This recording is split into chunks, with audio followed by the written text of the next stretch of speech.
Sup, clowns? Jester of the Moon here, and today's topic is, Shit, I don't have any material. The fuck do I do now? Did somebody say material? First question, why are you in my house? Second, yeah, I did say material. Well, you see... You left your front door open, so I just assumed I was allowed in. You literally jumped through the fucking window. Why didn't you just use the door, or, alternatively, you could've just knocked? Fair enough. Well, look on the bright side at least. You have material now. You was correct. Anyway, since you're here, regardless if you were invited or not, wanna do a co-op? Hell yeah! I get to talk about one of my hyperfixations. Can't go wrong with that. Yep, now, let's see what we have here. I see, a music rant. So today's topic is a video from a Visual-Kei YouTuber called Yuuki called If You Listen to Visual-Kei, Your Music is Trash. And we're gonna be getting right into this.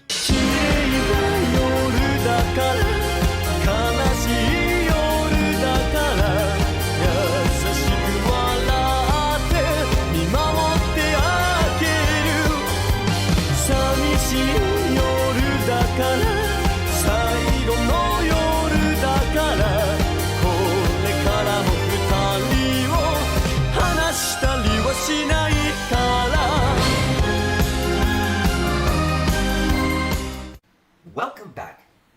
Yuuki here, the one who relinquishes his soul to mold it into gold, has yet again returned to bring more excellent videos. And this time, we're going to be returning to Visual-Kei. Oh man, oh man. Oh, how the times have changed, because Visual-Kei over the years has just been dropping off like flies, you know? It's so sad to see what Visual-Kei has become. I can understand that the title very much echoes your sentiment, but not even half a minute in, and you are already well poisoning without giving any actual points first before you come to your conclusion. And even with this video being a rant, I would still argue that this is in poor form because it sets up the audience's expectations not only for this video, but the perception of the Visual-Kei genre. Dropping off, huh? Is that why we're citing Kamijo or my hyperfixations? But in all seriousness, I can get the idea of making a thesis statement for the topic of this rant, but you could have done so much better than what you did here. For example, going over the history of the genre and how you got introduced to it. Right. If you still listen to Visual-Kei, your music taste is trash. Damn! Microphone abuse. Man, I hate it when that happens. I'm sorry to say this, I really am, because this is coming from someone that loves Visual-Kei, right? Someone that really appreciates the subgenre, that really appreciates what it has to offer, bringing in an interesting style of J-rock music, right, with J-fashion, and to see it just crumble down to nothing, you know, to the void, the abyss, and you're just looking at that, and you're like, wow, man, all I can see is darkness up in there. I don't see any light. I see none of it. Darkness within utter vagueness. For real though, care to explain what you mean by darkness and, like, not any light? Like, you could be a lot more specific here instead of going into Kingdom Hearts logic where you throw around buzzwords like they mean something. Like, what do you mean by this? The tone? The costumes? The stories? Or the lighting? In all seriousness though, Visual-Kei as a genre has a tone that is absolutely fluid. For instance, there's a stark contrast between something like Malice Miser and Diran Grey in tone. Well, yes, Malice Miser's overall sound and aesthetic is kinda dark, but the overall tone is a lot more theatrical, light, and melancholic, as opposed to Diru's, which is atmospheric, creepy, dark, and incredibly heavy as they moved into prog metal. Boy, I can't wait for Kamijo to become canon to the Kingdom Hearts lore. But yeah, let's get into this, right? Because I've made many videos about Visual-Kei in the past, right? And with what we're getting nowadays, it's just like, wow. All we get is either screamo bands, the same old, you know, screamo bands that have that hard bass going, right? And it's just like, okay, you're using that a lot, but what about your vocals? What you got there? And then they just scream into the mic 24/7, right? And they sing about depressing shit. And I'm like, okay, all right. What else is there? Because it isn't like Visual-Kei hasn't explored depressing subject matter previously. For example, Gekko no Yosukyoku by Malice Miser, where the lyrics in MV tell a story about a couple parted by the entertainingly cruel death, which in itself is being told by the two ghosts that couldn't break their curse. Versailles After Claudia and Serenade being about the heartbreak, sadness, and pain of losing a loved one. Die Schwarzschild, which just from the English lyrics in the song itself, literally involved the character Drazen desiring death due to feeling unable to atone for what he perceives as his own sins. And of course, we also have Lacrima Christie's Forest, which despite its upbeat tone is about running away from your own fate when translated into English. These are just 5 examples from before 2010, by the way. I could go even further into this, but I digress. Now, as for the usage of the term screamo, your usage of it is vastly incorrect. To explain, screamo actually originates from the DC hardcore punk scene in the 80s. Bands like Mosaicon, Rites of Spring, Fugazi, Bad Brains, and Embrace did this, where these bands would be labeled emotional hardcore, or just emo-core, which is where the term emo even came from. Later on, in the 90s, a lot of bands started to dabble in an offshoot genre of punk called post-hardcore, which then split off into multiple genres, but the main one we'll be focusing on is screamo, which is characterized by chaotic drumming, mid or high tempo, less distorted guitars with alternate tunings, panic chords, confessional and emotional lyrics, and vocals that span over 3 different types: singing, spoken word, and most importantly, screaming! Bands that did this were Kite Flying Society, Orchid, I Wrote Haikus About Cannibalism in Your Yearbook, yes, that's an actual band name, the Blood Brothers, and Combat Wounded Veteran, to name a few. Later on, 2 genres that were a hybrid of hardcore and extreme metal arrived on the scene in the early 2000s, called metalcore and deathcore, which attracted the third wave of emo or Molgoth subculture, and as a result led to the colloquialism of screamo being attached to any music that had screaming, which then led to the original screamo bands now calling their genre scrams. So now that that history lesson is out of the way, how is any Visual-Kei band even remotely close to scrams? Because I'm pretty sure J-rock and metal aren't the same as a genre which is post-hardcore. Don't compare apples to oranges. Also, screaming has been a part of the Visual-Kei genre since at least 1997 with Durandre's record called Gauze, which had almost the same tone as Malice Miser, just mixed with thrash metal. Also, you could make those complaints about songs about depression and constant screaming about non-Visual-Kei bands and artists. I get this is supposed to be a rant about the subgenre's decline in quality, but if your points can literally be applied to other rock and metal subgenres, I think you might need to rethink the way you're going about this. Then you got the pop bands. Oh, imagine being in a pop band in 2024. Oh, I can never listen to that. Not me. No way. At least not the trash that's coming out now. You got these bands that just, try to imitate the J-K-pop, craze. And it's just like, it fails so hard. It doesn't even do it that well. Shambhala being a huge example of not living up to that style. It does not do it very well. Oh hey, an example. After 2 minutes. Cool beans. The hell's a Shambhala? Fuck if I know, lol. Anyways, we literally had to look up the example on Google, and all we found was a band called Shanta. Now, I don't want to be uncharitable here, but my guy! If you're gonna bring up an example, at least say it correctly. And if it is the band we're thinking it is, well, no. How could it be trying to imitate a scene that it was definitely around for since the band formed in 1993? Furthermore, how is it trying to imitate K-pop? They're not in Korea! Look at a map!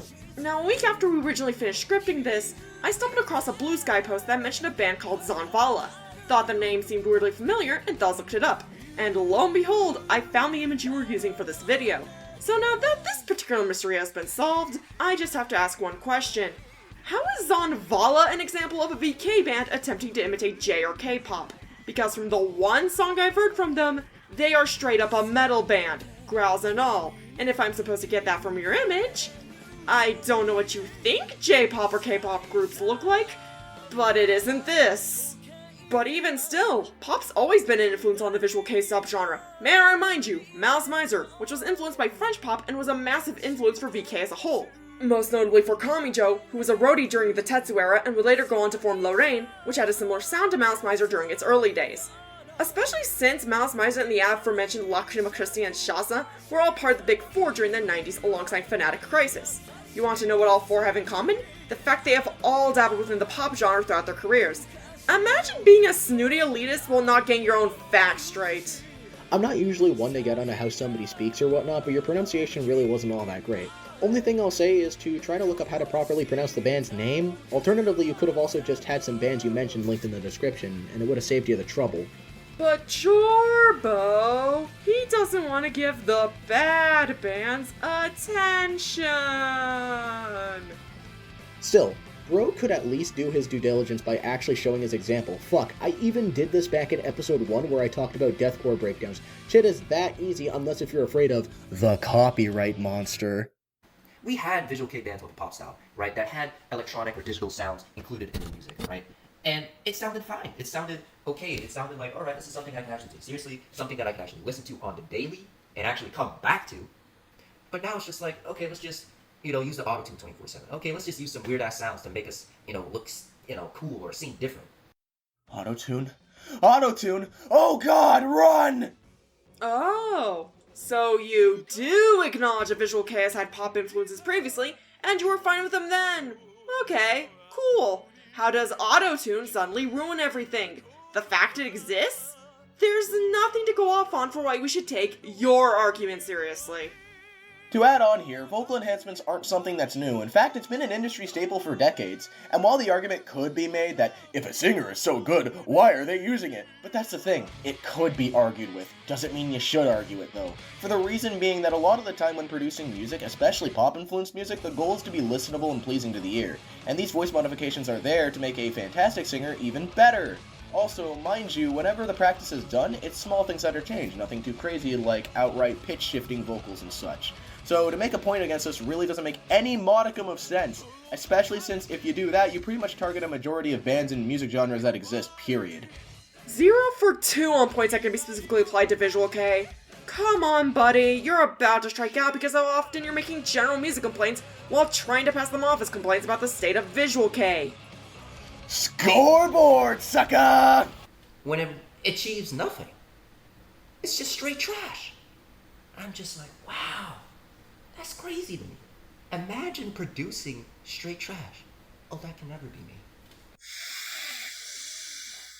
Nah, too easy. Anyways, Violent Dawn is a banger of a mini album, and I will use this interjection to go off about my hyperfixation. Okay, no, wait! One diatribe later. And that's how I found out I was gender fluid. Wait a minute, I thought you were solid. But yeah, in addition to these newer bands being trash, I've also got to talk about another style within Visual-Kei because boy oh boy, I tell you, you Coda-Kei fans, woo-wee! Y'all are some crazy motherfuckers. Because goddamn, you think you have the most exquisite, elegant, intellectual taste. You'll be sitting up there like, oh yeah, they listen to all those trash bands, you know, but Men of Grey, hell man, Men of Grey is just so beautiful, you know, it's the best band ever, it's so good, the visuals are great, it's 90s style, what else could you ask for? Projection is a type of defense mechanism or means of coping that, alright, but for real here, this legit sounds like you're talking about yourself, and I'm a little worried about the lack of self-awareness from you and your video. You come off as a hypocrite here because here you are complaining about Coda-Kei fans saying that they have the most exquisite music taste, and that everyone listens to those trash bands. But here you are in the beginning of this video echoing the same fucking sentiment. This is why you don't make videos like these unscripted, kids! And even if it was scripted, it kind of makes you look worse, since it just looks like you didn't proofread at all. If this is all a bit, it's the least funny bit I've ever seen. Imagine flip-flopping on whether you like the 90s or not, when you could be listening to Kami Joe. Not again! You're the one who invited me here. You signed up for me to be autistic on main. No, I didn't, you just broke into my house! And I'm looking at them like, they're crazy. I'm like, oh, you good? You need to get some fruit or something? Get some water? I think you might need to get some nutrition going. Because there's no way in the world that you think Men of Grey is a good band. Coda-Kei style bands are just like the Screamo bands in the sense that, no, I'm not talking about the style being the same. I'm talking about the way y'all act like they're greater than thou, right? Wait, but you didn't even bring that up when you were complaining about Screamo bands. You just complained about them allegedly not using their actual vocals and the fact they allegedly make songs about depression. So now you're gonna throw around Screamo again, huh? Like, which bands? Are you gonna talk about them? No, like really, are you? You didn't bother to bring up any of the bands you mentioned earlier on, but you had no problem mentioning Meredith Grey or whatever the fuck Shanvala is, and furthermore, when using that term so nebulously, you neglect the fact that in that case you are indirectly mentioning like 3 different genres here, which a lot of them aren't Visual-Kei, like is Suicide Silence, Whitechapel, Chelsea Grin, Despised Icon, Job for a Cowboy, Bullet for My Valentine, Avenged Sevenfold, Attack, and Asking Alexandria Visual-Kei now? You can clearly see the issue with this, right? Y'all fans just, ooh man, get on my nerves so much, right? Because Coda-Kei style bands all sound the same. Most of them do. Also, a lot of them look the same. They just copy and paste and clones of each other. It's like, okay, we get on the Loud-Kei bands for being copy and paste of each other. But when it comes to Coda-Kei, oh, they're untouched. What do you mean by we? Like what, the entire community? In this case here, you're piloting a straw man argument by making up some sort of side to an argument nobody to my knowledge has ever presented in the first place, which is by far one of the most dishonest and quite frankly worst forms of argumentation ever, since it cracks when put under more scrutiny because you can't argue for a side or person that doesn't fucking exist. Of course, artists that are in a particular subgenre of fashion style are gonna sound and look similar to each other, because that's just how that sort of thing works. That'd be exactly like if somebody complained that all Gothic Lolita looks the same, or that all power metal bands sound the same. It's dumb and ignores all the nuance that comes with making the style your own, which is what's actually important when it comes to artists of any variety. Vocal tones, song composition, the way each individual member presents themselves, all of that goes into a Visual-Kei band's identity, and this sort of generalization does nothing to act as even critique. All this is a very shallow observation at best. Oh, wait a second. We can't call them out? That's some bullshit. How in the world you're gonna call out all the loud K bands, but you're not gonna call out Koda-K? It's stupid. But before I leave this video off, there's one other thing that I want to share with y'all. Alrighty, two things here. The first thing that I find really off about what you just said here is that you say you can't call out Koda-K bands, but here you are calling out Koda-K bands and their fans. So, why'd you feel the need to bring this up? The second thing really to mention, and this is really a slight nitpick here, but why are you already saying, but before I leave this video off, you're only halfway through! This makes zero sense to make a comment like that! Like, it would make sense if this was 2 minutes before the end, or even being generous here, like 3 minutes before the end of the video, but it just is so out of place. Watch, he's going to randomly complain about D or Versailles fans or something. How much you want to bet? I'm not much of a betting person, but if I were, I'd probably bet $1. Ah, yes. 1 kroner. And I think y'all enjoy this very, very much. You know, because when it comes to me making these videos, right, I always try my hardest to bring excellent different kind of content to the channel. I did all the digging into Visual-Kei videos, right? I did the top 10 list. I did the most overrated. You know, I kept, doing all sorts of stuff, giving you guys new bands, older bands, albums, top 10 songs of this artist. I mean, I was just going fucking in. But none of y'all supported. None of y'all showed up. But when I do these kind of videos, y'all want to pop in all of a sudden. So, what is that like? What example can we use to describe this foolishness, right? Of my viewers that claim to love what I do, begging me for recommendations, begging me to talk about this band, and then they don't show up. Okay, I'm gonna stop you right there.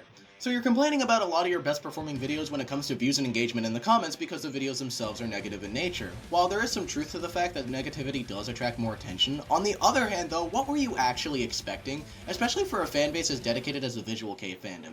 Now, for potential dumb fucks in the comments, this doesn't mean I think Yuuki Hollow should be getting any harassment at all. I think my disclaimer card says that enough. To expand my point, that's like kicking a hornet's nest and crying about bees stinging you or shooting yourself in the foot and then complaining you shot yourself. It's a self-fulfilling prophecy.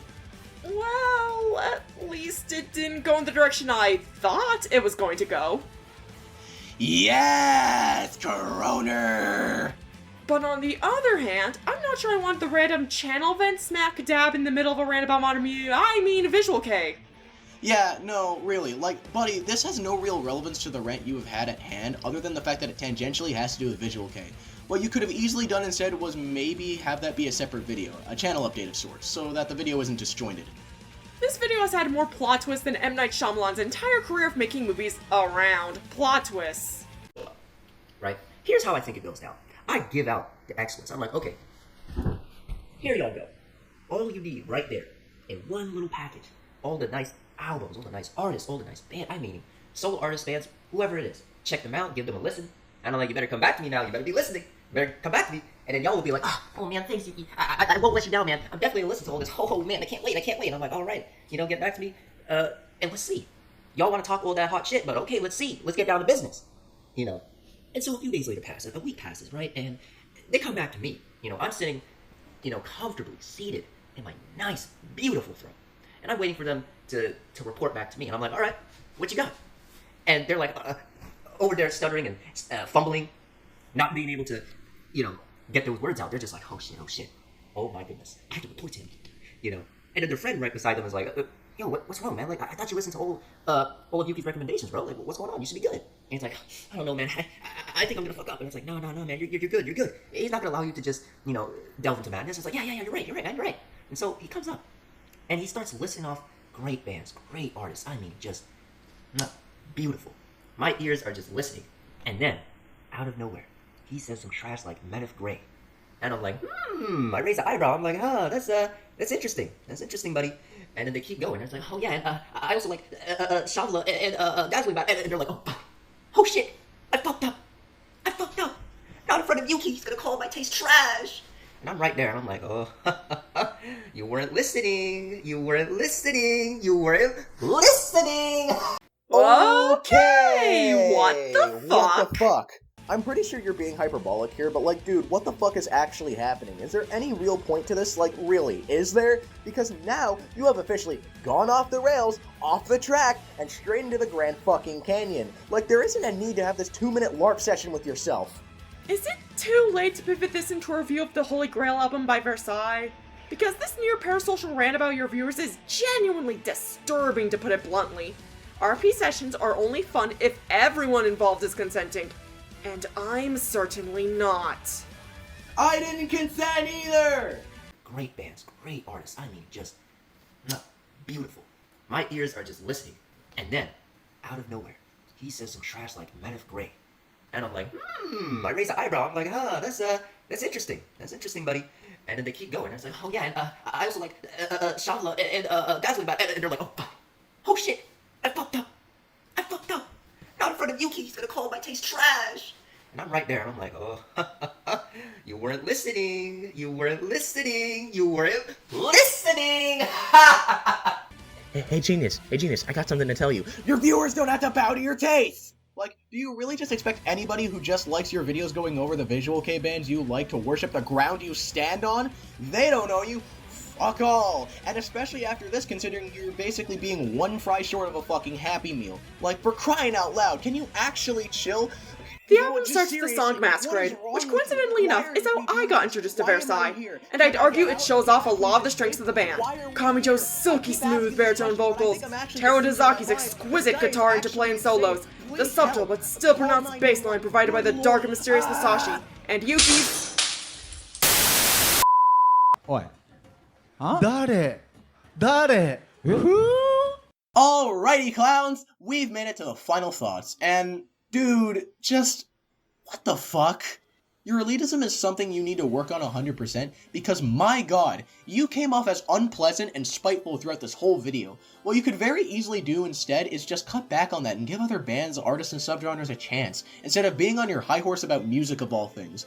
Viewers will know from the first Clownmentary episode how much I actually hate elitism, but at the time I was talking about the metal community, but now I'm just going to talk about music in general. Since when did we as a society think that gatekeeping one of the most biggest, most eclectic, and most beautiful forms of art was acceptable? No, really, I'm asking that question, because good fucking god, is it ever especially horrible these days?